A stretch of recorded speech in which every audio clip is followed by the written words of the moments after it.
Welcome back, everybody. So here are the scenes at Celtic Park. You'll never walk alone rings around paradise for the Scottish champions.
Welcome along, everybody. What a bizarre ending that was to this Scottish Premiership title race. I'm Poppy Miller alongside Nigel Reo-Coker, Mike Grella and Ian Joy. Ian, Hearts will be devastated today. 66 years it's been. They were 12 minutes away from winning it, but Celtic, their 5th consecutive title.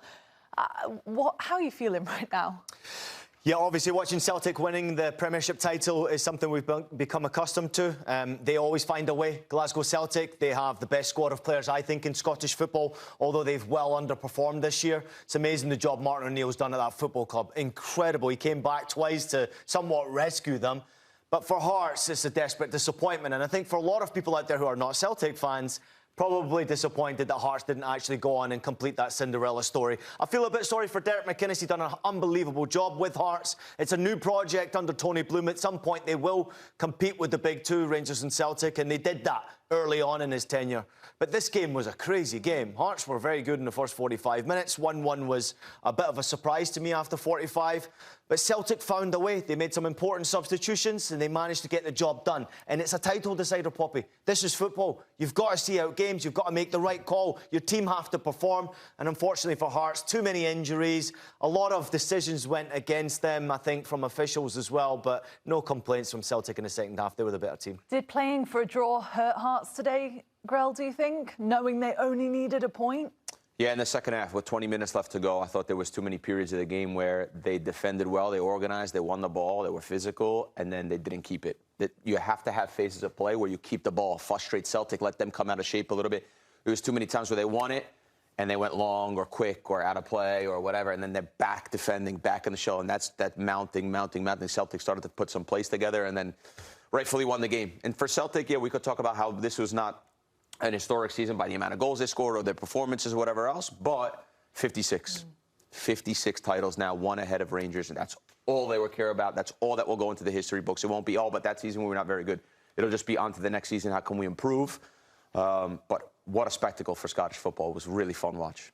Yeah, resilience. Are we surprised? No. Financially, they are the strongest club in Scottish football. So they got the job done. That's the best way to put it, simplest way to say. The run-in to close the season was just absolutely incredible. Clutch, again, 7 straight wins. They're the only team in the Scottish Premiership to even have won 7 on the bounce. And just mid-season, when they had the awful time in the Europa League, awful time domestically as well, it was hard to imagine, Grella, that we'd find ourselves here on the final match day. Yeah, I think a story of resilience, story of how they get the job done by Celtic's standards. Is not one of their best seasons as well. I think, though, that goes to show you how important the club is and the standards that they set for themselves. When you watch Celtic play, you think, okay, they're going to dominate. They're going to score 100-plus goals. They're going to have 70% possession. They're going to play through the lines.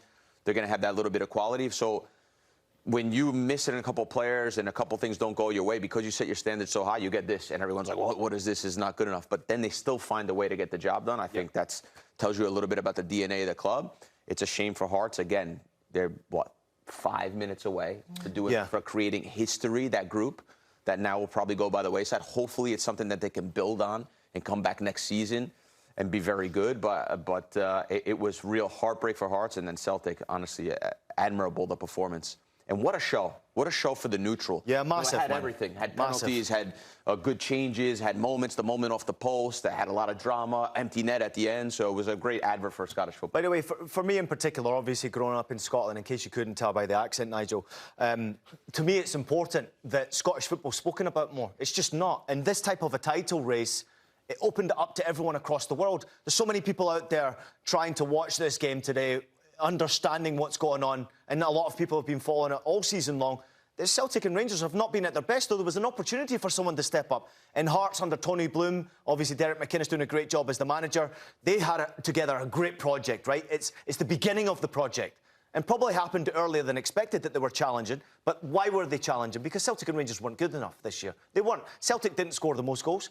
They didn't have the best defence, but still won. And I think that's the championship mentality that they have. Rangers are a bit of a disaster right now. And that was Hearts' moment, Hearts' opportunity. And I think they can only blame themselves on the big occasion for losing this game. A lot of injuries, too. I also think the injuries didn't help them over the last 3-4 months. The injuries to key players, obviously a couple of players going out with ruptured Achilles in the same game, which is absolutely crazy. And even in this game, injury after injury after injury. It's just sometimes the soccer gods go against you. Yeah.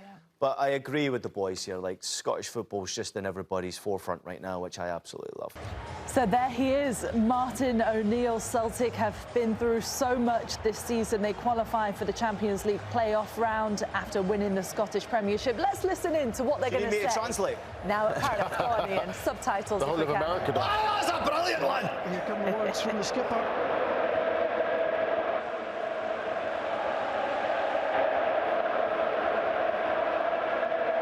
He's drinking it all in, and who can blame him?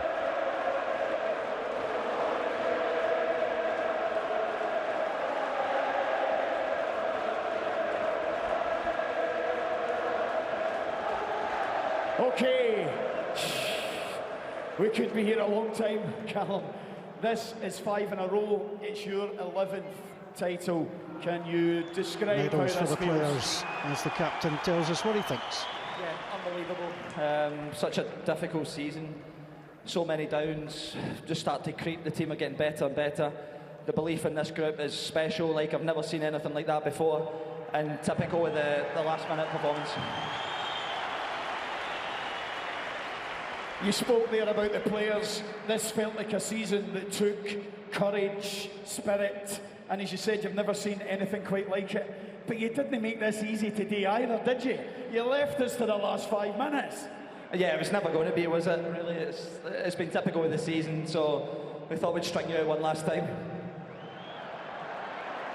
And what about this crowd? Because the one thing they didn't do was leave you today. How special has it been to win this in front of them this afternoon? This is a special football club with special supporters. You drag us through time and time again. It is our responsibility to give you special days like this. So I hope everyone enjoys it. It's been such a hard season. So you make sure that you have fun tonight.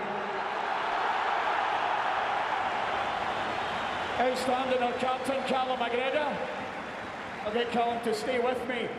And I'd like to introduce the man that's done it again. The legend, Martin O'Neill.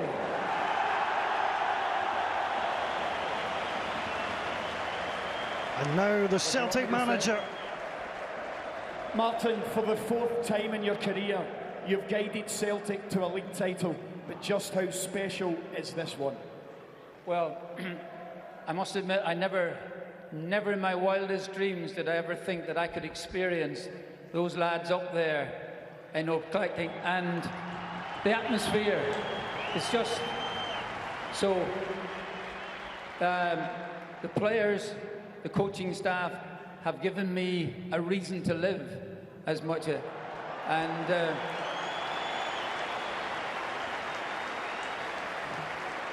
That's not to say my family haven't, you know, but this is the most special place on earth. I think that, yeah. When there is absolute unison in this stadium, it is a sight to behold. And I think, obviously the players have been absolutely magnificent, epitomised by the captain, but overall we could not have won it without you. Absolutely not. Thank you very much. Thank you. Really appreciate it. Paradise. We saw the message. He's the closest thing to heaven we've ever seen. Martin O'Neill.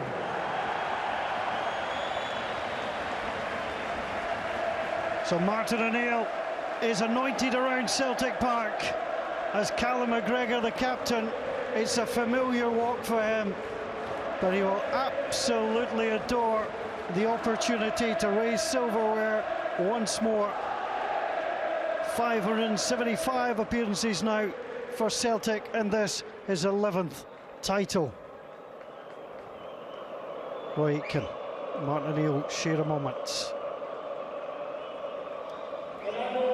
Plenty of talent in those two players and in this man to come through again. Well, some thought that Wilfred Nancy had put paid to Celtic's Championships hopes, restored by Martin O'Neill. And in May, in the sunshine of Glasgow, Celtic are the champions of Scotland.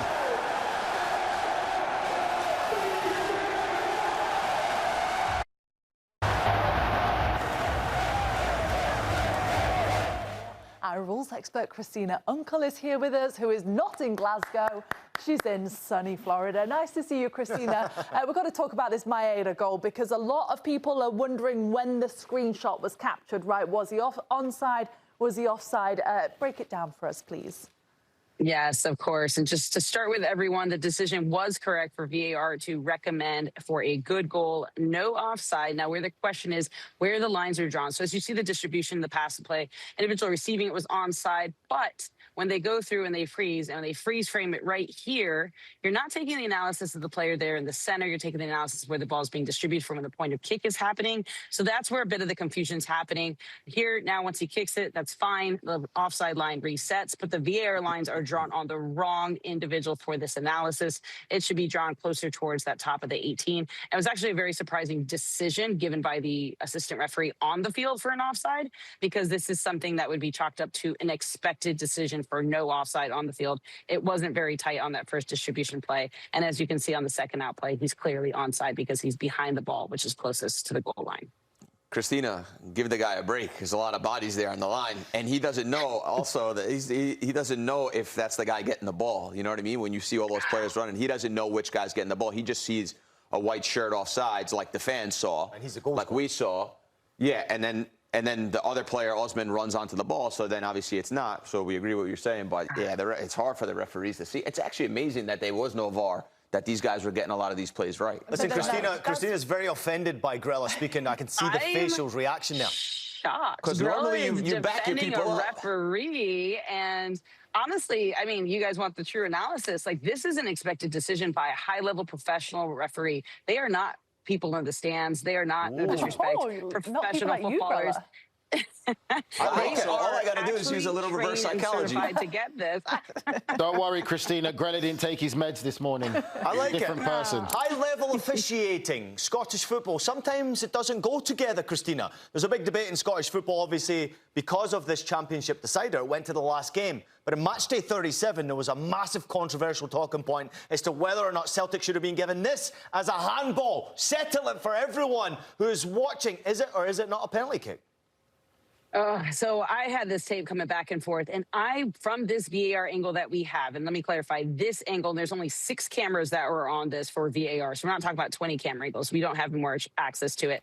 I would not have wanted this from a VAR recommendation for a penalty. Reminder, on-field decision, there was no penalty given. VAR recommends for a handling offense. And here are the things that are taking away from this being a clear and obvious error. You take a look at that first clip, you have doubt in your mind, right? If there's not another angle, not another clip that shows a clear, definitive angle showing that it actually hits the hand, that is hard for VAR to recommend that the evidence is clear. Now, I've seen a lot on social media. I've seen a lot of photos and still shots, etc. But now in this age of AI, you don't know what is exactly true. And at the same time, that is not what is the official evidence at that moment that VAR is reviewing. Another thing that takes us away from me being feeling as if this actually hit his hand versus his head is if you see the trajectory of the ball, that is effectively basically what it would look like if it clearly hit his head and bounced out. You don't see the speed slow down. And to be quite honest, on some of these reverse camera angles, still shot AIs I've seen, if it was an open-handed palm, it would more than likely kill the ball and not have it go that far. Oh, I love that you're saying that. You will not believe some of the memes that have been going out on social media with Scots out there, probably after a bottle of whiskey or two, absolutely holding a hand to the head, showing you that you can still head the ball. Listen, the hand was up there. I'm with you, though, and I agree with the boys. Listen, this is 50-50 for me. It's very, very close. I would have lent on giving the penalty kick because the hand, to me, looked like it made contact on the ball. Why is it up there? Maybe a little bit unfortunate with the collision, but his arm's above his head, so it's an unnatural position. So I understand where you're coming from. You jump like this to head the ball. Well, that's great. Congratulations. You jump like that. I can jump in anyway. Like this. I can jump. You want me to jump with you right now with my arms by my side? I can show you. I only have half an Achilles, but I can still do it. Pull up. You enjoy clips of you defending. And I guarantee I can't find one of you jumping like this. 100% you'll find me jumping and challenging with a header. No problem. Christina, while Numpty 1 and Numpty 2 continue, I'd just like to say that is fantastically well said, and I agree with you. That should not have been a penalty. So what you're saying, Christina, is that Hearts should have won the title? Hey, I can't control the rest of the minutes in that game. That's up to the Hearts to put the ball in the back of the net on their own. Hey, Christina, I do want to ask you something about what happened in the aftermath, actually, with that referee, because it was really worrying to hear all the reports that suggested that there was police outside his house having to protect him and his family. I mean, just from one referee to another. How horrifying is that, to know that one decision can make such an impact on your personal life as well? I mean, it's tragic. It's happened to my family before, right? There was a decision that Ted made, and, you had supporters out there, doxing our personal information. So it's a matter of great concern, when you have your family that you're protecting. And, for many here in America may not appreciate the full context that a referee, when you talk about UK, England, and Scotland, everybody sees them. Everybody knows who they are because it's the #1 sport over there, because it's so big. They're in the front papers. So, for example, it would be like something here, like it'd be in the front page of Tampa Bay Times, right? That's not the gravity that we have in the United States when an official makes a mistake in the MLS, NWSL, or USL. But over there, that gravity is even higher. The game is more passionate, and it's even more scary when that occurs. Yeah, well said, Christina. Really, really worrying, isn't it? Awful, awful stuff. Good to see you, though. Thanks so much. We'll see you soon.